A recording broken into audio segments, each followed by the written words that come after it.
All right, so this is just a quick video to make sure you understand how you're going to use the function called ABC to NUM, the ABC to NUM function. So in Canvas, I've provided you with a link to this particular trinket. So when you click on the link, you're going to open up this.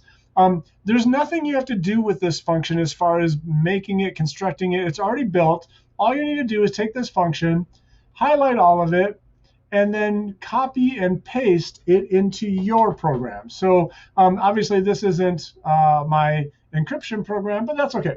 So in the spot where we have custom functions ready to go, in that hashtag spot, I'm going to paste the programs. I just did a Control V and pasted that whole thing right there. Okay, and then of course save my work so I don't lose that. Now, after you paste that, make sure that you kind of read through this a little bit, make sure you understand it. So first of all, the function is called ABC to num. And the way it works, or what it does, it explains here, is it converts letters into numbers based on where they are in the alphabet. And it's just based on the order they are in the standard English alphabet. So A is first, B is second, C is third, so on and so forth, all the way to Z would be number 26. So when I run this, once you've got this copied into your spot for functions in your program, then you're going to come down to your program and you're going to use that function in your program. Now, I'm going to allow the person to type in a letter. I've got this as commented out. There we go. All right, so I'm going to have the person type in a letter that I'm going to call letter.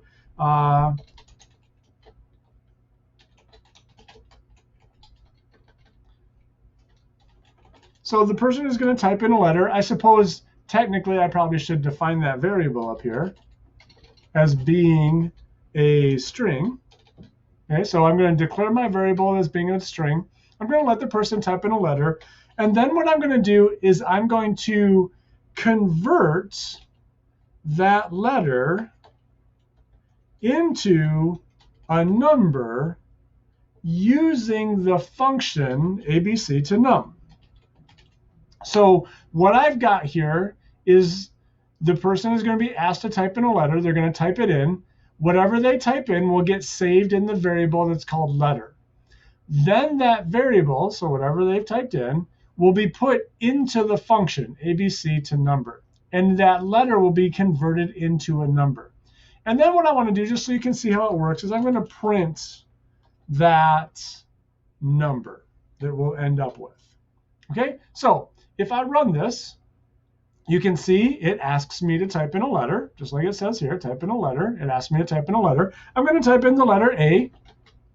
And now it's converted that A into a number. That's what this function does. And then it's printed that number. All right, so that's the basic way that this function works. Now, a couple little details about this. It treats capital letters and lowercase letters the same. So lowercase a becomes a 1. Capital A also becomes a 1. It works for any of the letters from A to Z. So Z becomes a 26. It also works with things that are not letters, but in a very limited way. Anything that you type in that's not a letter, so a space, for example, I just typed in a space. I know you can't see it, but I just typed in a space. That becomes a 0. If I type in any sort of punctuation, that becomes a 0. Okay, so if it's not a letter, it's going to convert it into a 0. And the main way that you'll use that in your string is to deal with spaces. Okay, the spaces will be converted into zeros.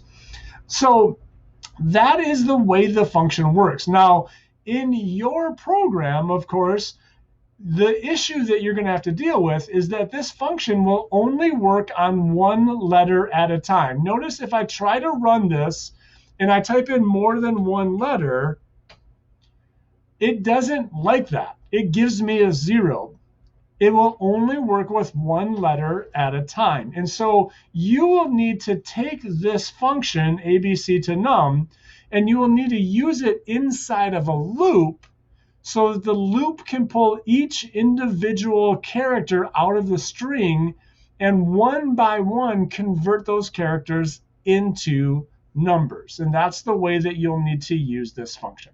All right, so hopefully that gives you a good idea how to get started. As always, if you've got a question, let me know. but good luck.